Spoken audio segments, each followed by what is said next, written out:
आज नया chapter start होने वाला है, शुरू होने वाला है। फर्स्ट चैप्टर में हमने जीव जगत के बारे में पढ़ा और थोड़ा सा वर्गीकरण के बारे में भी पढ़ लिया था। यहाँ पर हम जीव जगत का वर्गीकरण दोनों के बारे में पढ़ रहे हैं, जीव की जगत के बारे में भी और वर्गीकरण के बारे में भी।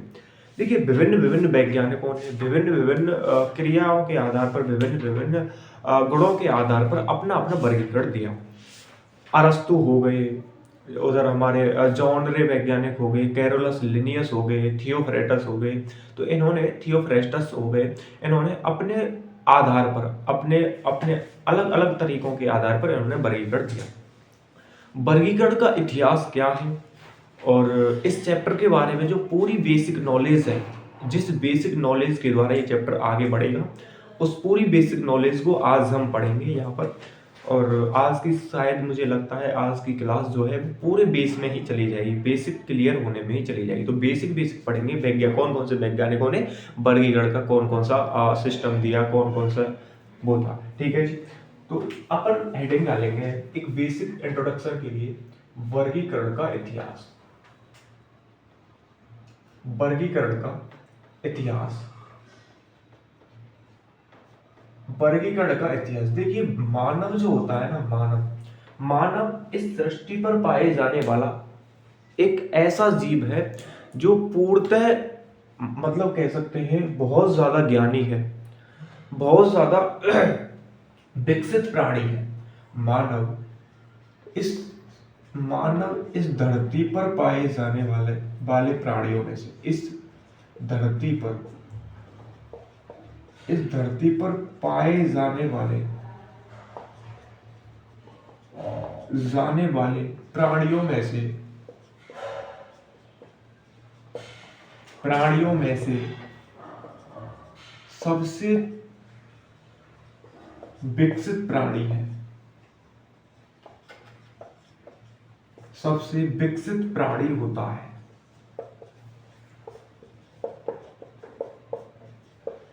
मानव जो होता है इस धरती पर पाए जाने वाले प्राणियों में से सबसे विकसित प्राणी होता है कौन? मानव। इसीलिए अब भाई विकसित है मानव, तो इसको कुछ ना कुछ तो ये होगा कि भाई कुछ किया जाए, तो ये वर्गीकरण करता है। सबसे विकसित प्राणी है इसलिए ये वर्गीकरण करता है, इसलिए ये वर्गीकरण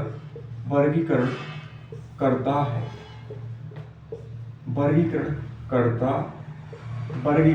है। लगा, ये जो वर्गीकरण करता है ना, जो मानव जो वर्गीकरण करता है, यह किस आधार पर वर्गीकरण करता है? ये वर्गीकरण करता है समानता और असमानता के आधार पर करता है।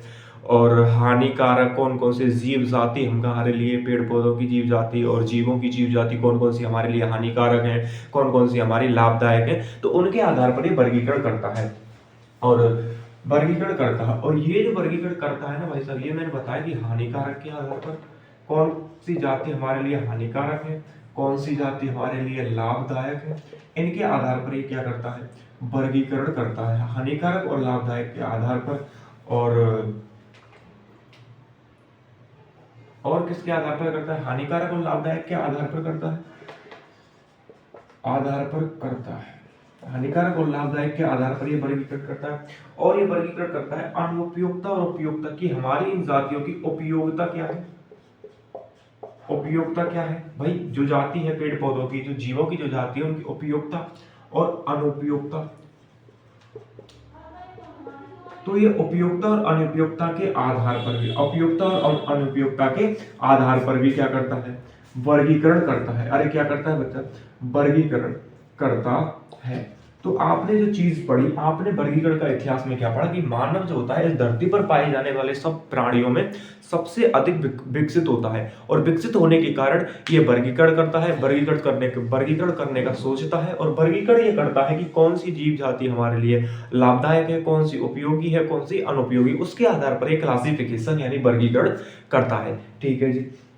अब एक चीज होती है कि कृत्रिम वर्गीकरण, एक कृत्रिम वर्गीकरण भी आता है। कृत्रिम वर्गीकरण, मतलब कृत्रिम वर्गीकरण में मानव क्या करता है? इस वर्गीकरण में उसने क्या किया कि कौन कौन सी जीव जाति हमारे लिए उपयोगी है, कौन कौन सी अनुपयोगी है, कौन कौन सी लाभदायक है, कौन कौन सी हानिकारक है, उनके आधार पर इन्होंने कृत्रिम वर्गीकरण में मानव जो होता है ये क्या करता है, मानव उस जीव जातियों की जिन जीव जातियों का वो वर्गीकरण कर रहा है, जीव जातियों या पादप का वर्गीकरण कर रहा है, या पादप की जातियों की बाह्य संरचना और आवास के आधार पर, कि बाह्य संरचना और आवास के आधार पर, बच्चा किसके आधार पर लगा, आवास के आधार पर, मैंने क्या बताया, आवास के आधार पर वर्गीकरण करता है। इस कृत्रिम वर्गीकरण में क्या करता है मानव, कृत्रिम वर्गीकरण में करता है जीव जाति हो, जीवों की जाति हो या फिर पादपों की जाति हो, इनको बाह्य संरचना और आवास के आधार पर क्या करता है, वर्गीकरण करता है कि ये इनकी बाह्य जो आकार की है वो क्या है, बाह्य इनके शरीर की संरचना क्या है, और एक किस किस क्षेत्रों में पाए जा रहे हैं, कौन कौन से आवासों में पाए जा रहे हैं। आवासों का मतलब है कि मरुस्थलीय क्षेत्रों में पाए जा रहे हैं, या ठंडे प्रदेशों में पाए जा रहे हैं, या गर्म प्रदेशों में पाए जा रहे हैं, उस हिसाब से ये वर्गीकरण करता है कौन, मानव कृत्रिम वर्गीकरण में। ठीक है जी। अगली जो बात आती है, एक वैज्ञानिक भाई साहब होते हैं अरस्तु, और अरस्तु जो वैज्ञानिक भाई साहब, देखिए मैंने पहले बताया था कि अलग अलग वैज्ञानिकों ने अलग अलग आधार पर ये जो वर्गीकरण था वो किया। अब अरस्तु ने किस आधार पर किया, और भी वैज्ञानिक है, जैसे कि अपन का वो हो गया कैरोलस लिनियस हो गया, उन्होंने किस आधार पर किया, जॉनरे वैज्ञानिक ने किस आधार पर किया, तो उन सारी चीजों को अपन देखेंगे। इतनी सी बात आपकी डन हो गई होगी, आई होप। इसको मैं मिटा देता हूं भाई।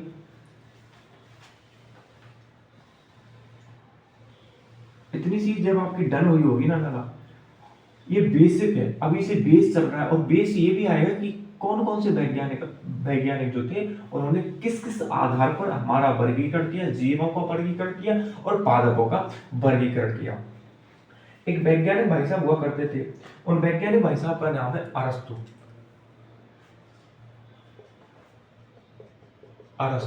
अब ये अरस्तु जो वैज्ञानिक भाई साहब थे ना, ये अरस्तु वैज्ञानिक भाई साहब एक ग्रीक दार्शनिक थे। कौन सी? ग्रीक दार्शनिक। अरस्तु एक ग्रीक दार्शनिक थे और इनको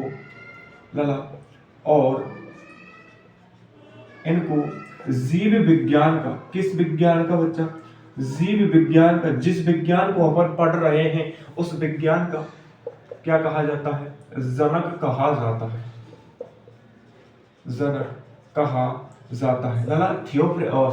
अरस्तु जो भाई साहब हैं, ये ग्रीक दार्शनिक थे और इनको जीव विज्ञान का क्या कहा जाता है? जनक कहा जाता है। इन्होंने जो वर्गीकरण इन्होंने उस समय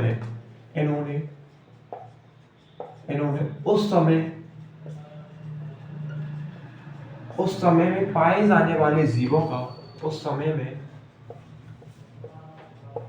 पाए जाने वाले जीवों का वर्गीकरण रक्त के आधार पर किया। रक्त के आधार पर किया। किसके आधार पर किया? रक्त के आधार पर किया। अब रक्त के आधार पर कैसे किया? रक्त के आधार पर इन्होंने वर्गीकरण किया और रक्त के आधार पर इन्होंने जीवों को किया। इन्होंने जीवों को रक्त के आधार पर जीवों को दो वर्गों में रखा। कितने वर्गों में रखा बच्चा? रक्त के आधार पर दो वर्गों में रखा। अब दो वर्गों में कौन कौन से में रखा? एक तो वो जीव जिनमें लाल रक्त की उपस्थिति है और एक वो जीव जिनमें लाल रक्त की अनुपस्थिति है। उन दो वर्गों में इन्होंने, इन अरस्तु भाई साहब ने दो वर्ग बनाए। एक तो जिनमें लाल रक्त उपस्थित होता है और एक जिनमें लाल रक्त अनुपस्थित होता है। तो दो जीव दो वर्गों में रखा और वो वर्ग थे, एक तो था एनाइमा, एक था एनाइमा। और एनाइमा में क्या है? बेजीव जिनमें लाल रक्त, इन्होंने रक्त के आधार पर वर्गीकरण किया। लाल रक्त की अनुपस्थिति होती है। मतलब एक तो वे जीव थे जिनमें लाल रक्त की क्या होती है, अनुपस्थिति होती है। अब ये जीव कौन कौन से लगा, ये जीव कौन कौन से थे, एक था पॉरीफेरा बच्चा, पॉरीफेरा बच्चा, सीलेंट्रेटा बच्चा, सीलेंट्रेटा, सीलेंट्रेटा, एकाइलोडर्मेटा, एकाइलोडर्मेटा, लला प्लेटेहेल्मिन्थीज। अरे कौन हो बच्चा, आप लिख लेना प्लेटेहेल्मिन्थीज। तो ये जीव थे, ये कौन कौन से, ये वे जीव थे जिनमें लाल रक्त की अनुपस्थिति होती है। एक तो ये जीव हो गए जिनमें लाल रक्त नहीं पाया जाता, और एक वे जीव जिनमें लाल रक्त पाया जाता है। और उन जीवों को पर क्या कहते थे, उन जीवों को हम एनाइमा कहते थे। उन जीवों को हमने क्या कहा, एनाइमा। उन जीवों को हमने एनाइमा कहा। और एनाइमा बेजीव, अरे कौन से जीव बच्चा, बेजीव जिनमें लाल रक्त पाया जाता है, लाल रक्त की उपस्थिति होती है। अरे बच्चा क्या होती है बच्चा, उपस्थिति होती है। बच्चा क्या होती है, उपस्थिति, यानी बेजीव जिनमें लाल रक्त की उपस्थिति होती है और बेजीव जिनमें लाल रक्त की अनुपस्थिति होती है। तो उपस्थिति होती है, वे कौन कौन से जीव होते हैं बच्चा, कौन कौन से जीव होते हैं, उपस्थिति होती है जिनमें लाल रक्त की उपस्थिति होती है। तो वो कौन कौन से होते हैं, मैमेलिया कर लो, मैमेलिया, जिनमें लाल रक्त, इस मैमेलिया में हम भी आते हैं। तो जिनमें लाल रक्त की उपस्थिति होती है उनको एनाइमा कहते हैं, और जिनमें लाल रक्त की अनुपस्थिति होती है उनको एनाइमा कहते हैं। तो बेजीव जिनमें लाल रक्त की अनुपस्थिति होती है उनको एनाइमा, और बेजीव जिनमें लाल रक्त की अनुपस्थिति होती है उनको एनाइमा। इन्हें बोलने में कुछ अंतर नहीं है। इन जीवों को एनाइमा जो जीव थे ना, एनाइमा जो जीव थे, लाल रक्त की उपस्थिति पाई जा रही है। अब लगा इनको भी दो भागों में बांट दिया गया था, हालांकि इनमें मैमेलिया सही है, बट इसको दो भागों में बांट दिया था। मुझे अब ध्यान आ गया, दो भागों में बांटा। और दो भागों में कौन कौन से बांटा बच्चा, एक तो थे अंडज, और एक थे जरायुज। अंडज बेजीव जो अंडे देते हैं, उनमें भी तो रक्त पाया जाता है। बेजीव, इनको अलग अलग कर दिया, हालांकि बात वो सही थी। अंडज बेजीव जो अंडे देते हैं, अंडे देकर एक परिपक्व बच्चे को जन्म देते हैं अंडे देकर। और जरायुज बेजीव जो बिना अंडे देकर, यानी अंडे नहीं देते, बिना अंडों के एक परिपक्व शिशु को जन्म देते हैं। तो जरायुज और अंडज, इन एनाइमा को बेजीव जिनमें लाल रक्त की उपस्थिति होती है, अंडज होते हैं, जरायुज होते हैं। और जरायुज किसे कहते हैं, यानी बेजीव जिनमें जो परिपक्व शिशु को जन्म देते हैं, और बेजीव जो अंडे द्वारा बच्चों को जन्म देते हैं। तो ये दो चीज आप नोट कर लीजिए, दो चीज आप देख लीजिए, दो चीज आपने देखी। अब लगा अंडज कौन कौन से हो गए। अंडज में आप उदाहरण क्या लिखते हैं, अंडज में आप उदाहरण सरीसृप हो गए। अंडज में मैं इसको मिटा देता हूँ बच्चा अंडज में इसको मिटा देता हूँ भाई साहब, इसको मिटा देता हूँ बच्चा मैंने इसको मिटा दिया। अंडज में आप उदाहरण कौन कौन से लिखेंगे, देखिए अंडज कहते किसे हैं, बेजीव जिनमें जो अंडे देकर बच्चों को संतति उत्पन्न करते हैं, अंडज कहलाते हैं, अंडे देकर करते हैं। और अंडज में आप उदाहरण लिखेंगे, एवीज वर्ग आ गया, एवीज वर्ग आ गया पूरा बच्चा आया ना। एवीज वर्ग का मतलब मैंने कल बताया था, अगली क्लास में हमारी हुई थी, पक्षी वर्ग आ गया, आया ना लला। एक हो गया बच्चा सरीसृप बच्चा, सरीसृप तो अंडे ने, है ना। सरीसृप यानी रेंग कर चलने वाले, रेंग कर कौन चलता है, श्याम कहाँ अंडे देता है, सरीसृप हो गया। तो ये सभी अंडज हो गए, ये अंडे देते हैं और इनमें रक्त भी पाया जा रहा है। इनमें क्या पाया जा रहा है बच्चा, रक्त पाया जा रहा है। और हमारे दूसरे थे जरायुज, हालांकि वो मेरा सही था भाई, जो मैंने बताया था। दूसरे हो गए जरायुज। अब जरायुज कौन कौन से हो गए बच्चा जरायुज में अपन देखते हैं, जैसे कि अपन के मैमेलिया हो गए। जरा पहले तो बेजीव जो लाल रक्त की उपस्थिति रखते हैं और अंडे ना देकर, यानी कि परिपक्व शिशु को बिना अंडे दिए जन्म देते हैं, मैमेलिया। अब मैमेलिया एक वर्ग है, इसका जो संघ है वो कॉर्डेटा है, इसका जो जगत है वो एनिमेलिया है, और गण जो होते हैं वो प्राइमेट्स और कौन से होते हैं, कार्निवोरा होते हैं, है ना, कल मैंने बता दिया, अगली क्लास जब हमारी हुई थी उस फर्स्ट चैप्टर में। बेस को फर्स्ट चैप्टर पढ़े बिना इस चैप्टर को कतई मत पढ़ना, फैक्ट की बात बता रहा हूँ। ये चैप्टर तब समझ में आएगा जब आपका फर्स्ट चैप्टर क्लियर होगा, और फर्स्ट चैप्टर अच्छी तरीके से क्लियर होगा तो ये चैप्टर समझ में आएगा। अब मैंने बोल दिया मैं लिया एक वर्ग है। अरे बच्चा क्या है, वर्ग है, और इसमें कौन कौन से भी आते हैं लला संध। इसमें इसको किस संध में रखा जाता है, इसको संध कोऑर्डिनेटा में रखा जाता है। अरे किस में, कोऑर्डिनेटा में। और लला कौन सी जगत में रखो जाए, और जगत में रखो जाए लला एनीमेलिया में, एनीमेलिया में, एनीमेलिया में। अब मैंने कह दी लला गण कौन से गण रखे जाए या वर्ग में या मेमेलिया वर्ग में। एक तो प्राइमेट्स और एक कार्निवोरा। कौन सा बच्चा, कार्निवोरा। तो ये मैंने ये चीज मैंने फर्स्ट चैप्टर में पढ़ा दी बच्चा, और फर्स्ट चैप्टर में जब पढ़ा दी तो आपने पढ़ी नहीं होगी, और आपने जब पढ़ी नहीं होगी तो यहाँ पे बाउंसर उड़ेंगे, है ना, बाउंसर उड़ेंगे भाई साहब, कुछ भी समझ में नहीं आवे को। तो पहले फर्स्ट चैप्टर में पढ़ के आओ और फिर यह वीडियो देखियो बच्चा। मैं क्या कह रहा हूँ, पहले बेस क्लियर हो। और लला सबको बेस पसंद है। अरे क्या बच्चा, बेस सबको पसंद है। अगर आपका बेस क्लियर है तो ये चैप्टर समझ में। आपने एक गाना सुना होगा बच्चा, आपने एक गाना सुना होगा, बेबी को बेस पसंद है। बच्चा बेस सबको पसंद है भाई साहब, तो बेस को क्लियर करते चलिए, मैं सच बता रहा हूं अच्छा कर जाओगे अगर आपका बेस अच्छा है तो। ठीक है जी। अब अरस्तु भाई साहब की जो कहानी थी, अरस्तु भाई साहब की जो रामायण थी वो बच गई, वो खत्म हो गई बच्चा, खत्म हो गई अरस्तु भाई साहब की। अब एक वैज्ञानिक भाई साहब और आगे। अरस्तु जो भाई साहब थे, इनको जीव विज्ञान का जनक कहा जाता था। भाई साहब अरस्तु बहुत खतरनाक आदमी था, पूरी जीव विज्ञान फेर दिया ने।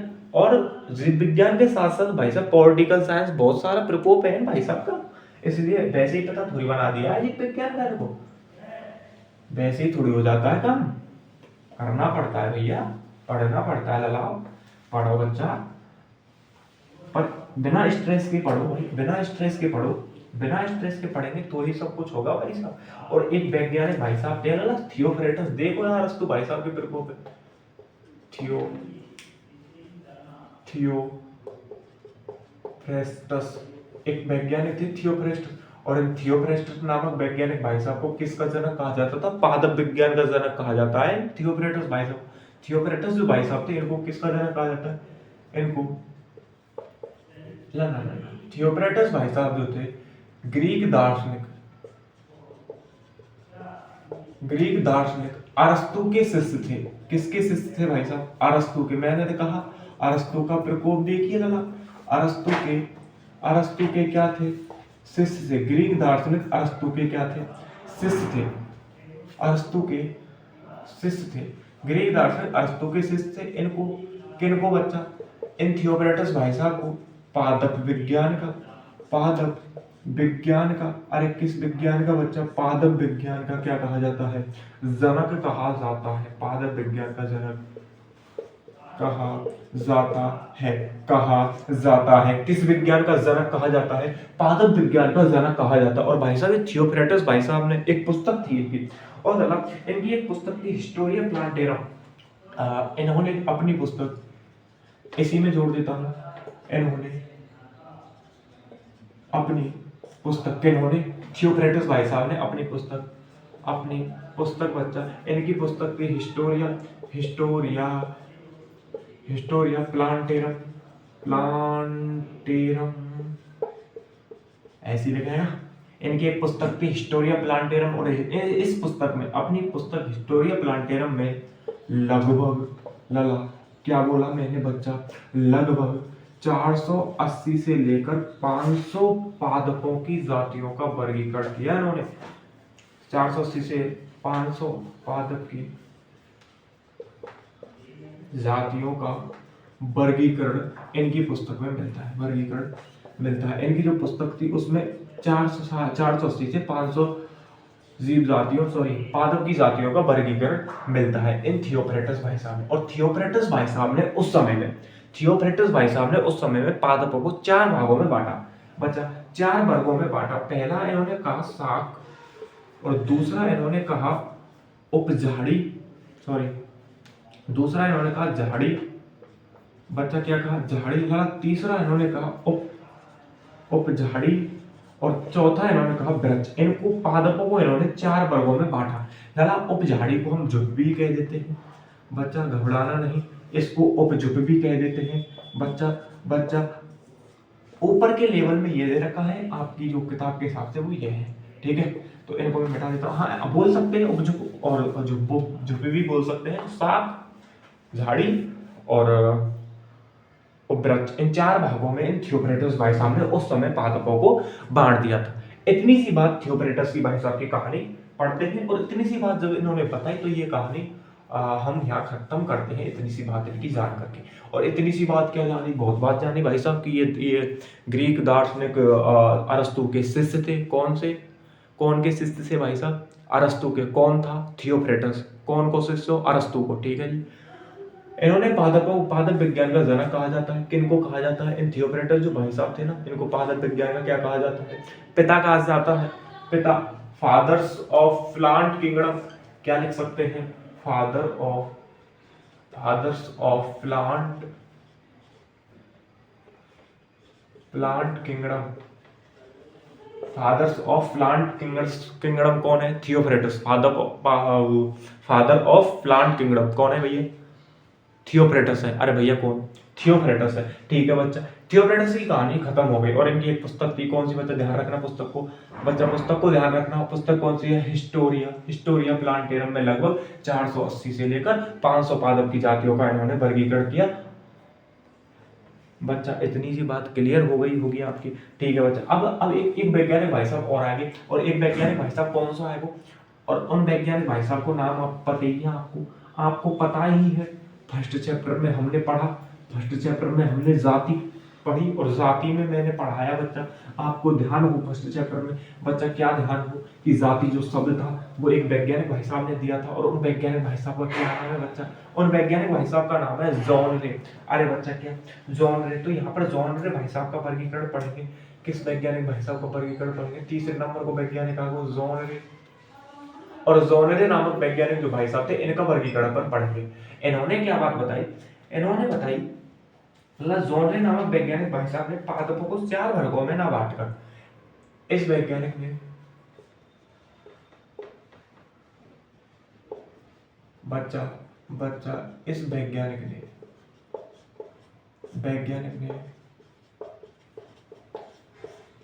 पादपों को 4 वर्गों, अर्थात पहला शाक हो गया, दूसरा हो गया झाड़ी,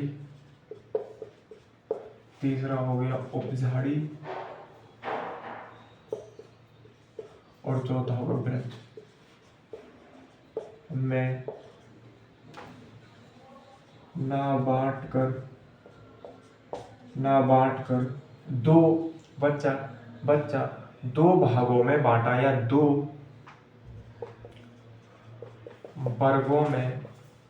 वर्गों में बांटा है। ऐसे कर लो, 2 वर्गों में बांटा है। तो पहला वर्ग कौन सा है बच्चा? पहला है एक बीजपत्री पादप। एक बीजपत्री पादप बच्चा, एक बीजपत्री कौन? पादप। और दूसरा क्या है? दूसरा है द्विबीजपत्री पादप। घबराने की कोई बात नहीं है बच्चा, द्विबीजपत्री पादप है बच्चा, प्यारे बच्चा। द्विबीजपत्री पादप और एक बीजपत्री पादपों में जोनरे नामक वैज्ञानिक भाई साहब ने बांट दिए पादप। अब एक बीजपत्री पादप क्या है और द्विबीजपत्री पादप क्या है? तो एक बीजपत्री बेपादप होते हैं बच्चा। एक बीजपत्री में यहाँ ऐसे हेडिंग डाल लेता हूँ, एक बीज, प्यारे बच्चा आप बहुत क्यूट हो बच्चा। एक बीजपत्री, ऐसा पादप आप लिख लेना यार, क्या फर्क पड़ने का। इसको मैं मिटा देता हूँ ऐसे, ठीक है। एक बीजपत्री पादप ऐसे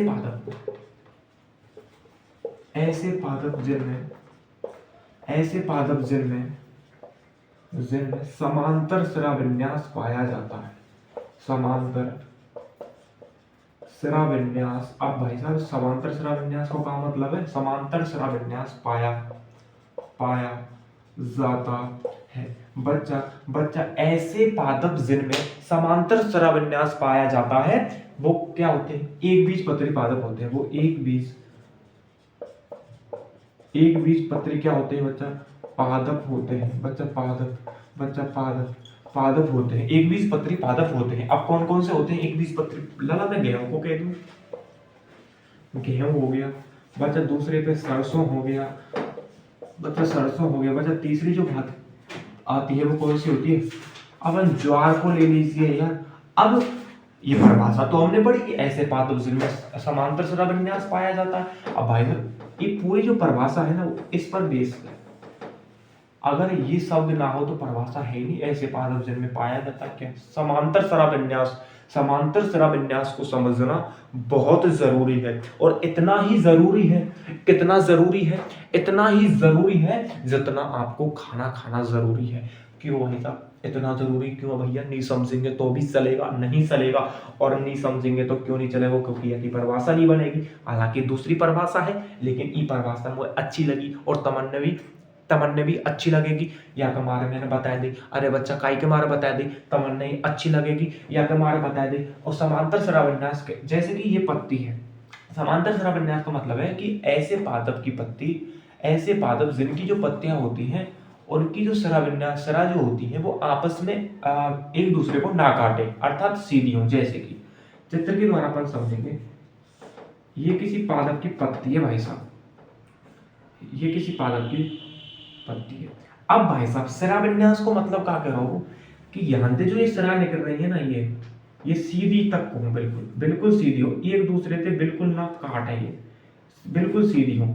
ये शिराविन्यास कतई सीधी हो, एक दूसरे को काटे नहीं, एक दूसरे को कतई काटे नहीं, ये बिल्कुल सीधी हो। या तो हम कह रहे हैं समांतर शिराविन्यास। अरे बच्चा क्या कह रहे हैं? समांतर शिराविन्यास कह रहे हैं। आगे समझ में आ गई बच्चा? आई होप, मैं ऐसी आशा करता हूं आपकी समझ में आई होगी। एक दूसरे को ना काटा। अब पत्ती आपने ऐसी भी देखी होगी भैया, भैया पत्ती आपने ऐसी भी देखी होगी, ये कोई पत्ती है, ये कोई क्या है? पत्ती है। और भाई साहब पत्ती आपने ऐसी भी देखी होगी, पत्ती आपने ऐसी भी देखी होगी, ऐसी भी देखी होगी पत्ती आपने ऐसी, बहुत सारा सिस्टम देखा होगा पत्ती का। ऐसी बहुत सारी पत्ती देखी होंगी जिनसे हम क्या कहते हैं, तो ये काट रही हैं आपस में, कट्टम भासी है रही है, तो इनके तो हम कह देंगे जालकावत शिराविन्यास, ये जो बनाई मैंने। और यहाँ पे कह देंगे समांतर शिराविन्यास। अरे कौन सी समांतर शिराविन्यास? समांतर शिराविन्यास को मतलब समझ में आएगो बच्चा? ठीक है बच्चा, डन कर लो बच्चा, डन कर लो। अब दूसरी जो कहानी थी हमारी वो थी द्विबीजपत्री पादप। यहीं पे लिख देता हूँ,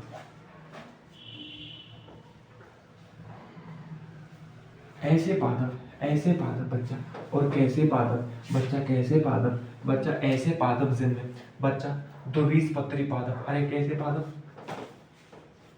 द्विबीजपत्री पादप। और ऐसे पादप, ऐसे बच्चा, ऐसे पादप जिनमें बच्चा किसमें बच्चा? जिनमें जालिकावत शिराविन्यास, विन्यास पाया जाता है, ऐसे पादप जिनमें जालकावत शिराविन्यास पाया जाता है उन्हें हम द्विबीजपत्री पादप कह रहे हैं। द्विबीजपत्री पादप कहते हैं, द्विबीजपत्री पादप कहते हैं, द्विबीजपत्री पादप कहते हैं। अब द्विबीजपत्री पादप कौन कौन से हुए? अब द्विबीजपत्री पादप जालकावत शिराविन्यास को मतलब क्या है वो? या मैं लगा पहले तो एक उदाहरण लिख लो। फॉर एग्जाम्पल पीपल हो गया, बच्चा। फॉर एग्जाम्पल पीपर है वो, अरे का है वो? पीपर है वो। दूसरो है वो सरसों है वो बच्चा, अरे का है वो? सरसों है वो बच्चा। और एक एग्जाम्पल आप लिख लो चना, अरे मन लिखो चना है, छोड़ो शायद ही मुझे ऐसा लगे। एक बीजपत्री पादप में बच्चा तो पीपल और सरसों। अब इनकी पत्ती कैसी हुई? इनकी पत्ती बताऊं कैसी हुई? जालकावत कहने को मतलब है इनकी पत्ती ऐसी हो भाई साहब। आपने वो पीपल और बुरगा की देखी हो, सरसों की। अब पीपल की देखी हो तो पीपल की तो भाई साहब इतनी चौड़ी हुई है ना, और जहाँ चौसी निकली रही हो, चौसी और निकली रही, तो ये पीपल की पत्ती है मान के चल। अब ये पीपल की पत्ती बच्चा मान के चल, बच्चा तेरे का मान के चलो कि ये पीपल की पत्ती है। अरे काय की पत्ती है? पीपल की। तू सरसों की तो मान सको तो सरसों की मान ले, तेने सरसों की पत्ती मानी बच्चा। अब यहाँ में शिराविन्यास कैसे हो बच्चा? एक बीजपत्री पादप में कैसे होता है पति? अरे बच्चा पतिएगा बिल्कुल सीधी सीधा है। अब यहाँ में ये छोटी छोटी सी नस्सी निकल रही है ना, छोटी छोटी सी नस्सी लेकर नहीं बच्चा जालकावत स्रविन्यास है बच्चा है। बच्चा कैसे हो जाली जाली सी पाई जानी जालकावत स्रविन्यास है। तो ई का है ई पीपल की पत्ती है बच्चा, पीपल की या सरसों की कहते हैं, पीपल की या सरसों की पत्ती या में जाली जाली सी पाई जा रही जालकावत स्रविन्यास है वो। अगर तुरंत याद समझ में नहीं आई हो तुम्हारे तो ये फोटो दिख रहा होगा आपने, ये चित्र आपको दिख रहा है, ये फोटो ये पत्ती का आपको एक फोटो दिखाई दे रहा होगा, इस फोटो में देख लीजिए ये जो जाली जाली सी दिखाई दे रही है, ये जो जाली जाली सी दिखाई दे रही है ना भाई साहब ये जालकावत स्रविन्यास, ये जो नस्सी दिखाई दे रही है ना, आगे समझ में? ठीक है जी, इतनी सी बात डर की द्विबीजपत्री पादप में आपकी बात समझ में आई। अब एक वैज्ञानिक भाई साहब और थे और उन वैज्ञानिक भाई साहब का क्या नाम है, उन वैज्ञानिक भाई साहब का नाम है कैरोलस लिनियस।